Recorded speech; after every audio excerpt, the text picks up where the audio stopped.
Assalamualaikum warahmatullahi wabarakatuh. Perkenalkan, nama saya Dewi Sadelia dengan NPM 2201030012. Di sini saya akan menjelaskan tentang pencernaan makanan.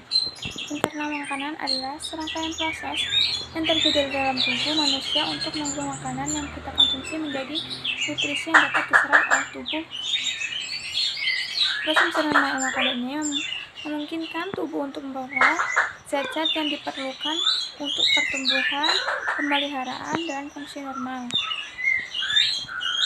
Fungsi normal organ-organ tubuh itu sendiri. Proses pencernaan dimulai sejak kita mengambil makan ke dalam mulut dan berakhir ketika sisa-sisa makanan yang tidak tercerna dikeluarkan dari tubuh melalui proses pembuangan. Selama proses pencernaan makanan dipecah menjadi bagian-bagian yang lebih kecil melalui pencernaan mekanis dan pencernaan kimia.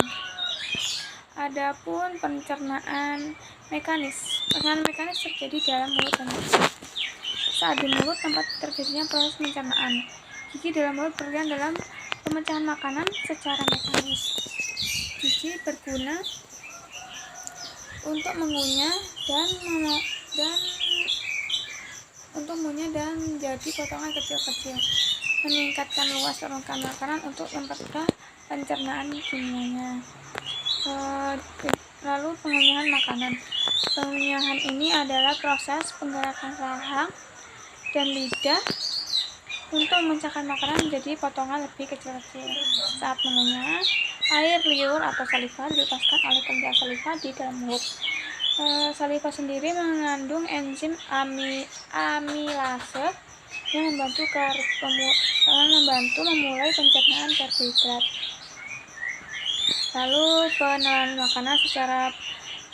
Setelah makanan dikunyah, makanan akan berubah menjadi bolus makanan yang ditelan. Proses penelanan melibatkan kerja otot yang mengeluarkan bolus makanan dari mulut, kerongkongan, dan menuju lambung. Ada pencernaan kimia. Pencernaan kimia adalah dalam pencernaan ada saliva dan enzim-enzimnya. Saliva mengandung enzim amilase yang membantu dalam pencernaan karbohidrat.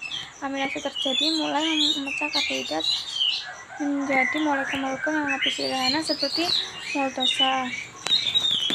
Lalu proses pencernaan dalam lambung. Setelah makanan masuk ke dalam lambung, kelenjar lambung akan menghasilkan asam lambung dan enzim pepsinogen. Asam lambung membantu mencerna protein dengan mengubah pepsinogen menjadi enzim pepsin yang efektif dalam pemecahan protein menjadi peptida yang lebih kecil.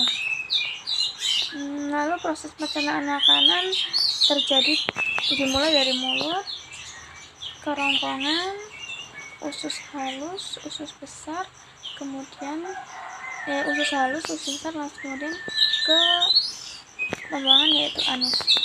Adapun penyakit-penyakit yang terjadi di pencernaan makanan yaitu seperti diare, mah, asam lambung, dan masih banyak lagi. Mungkin sekiranya segitu yang dapat saya sampaikan. Saya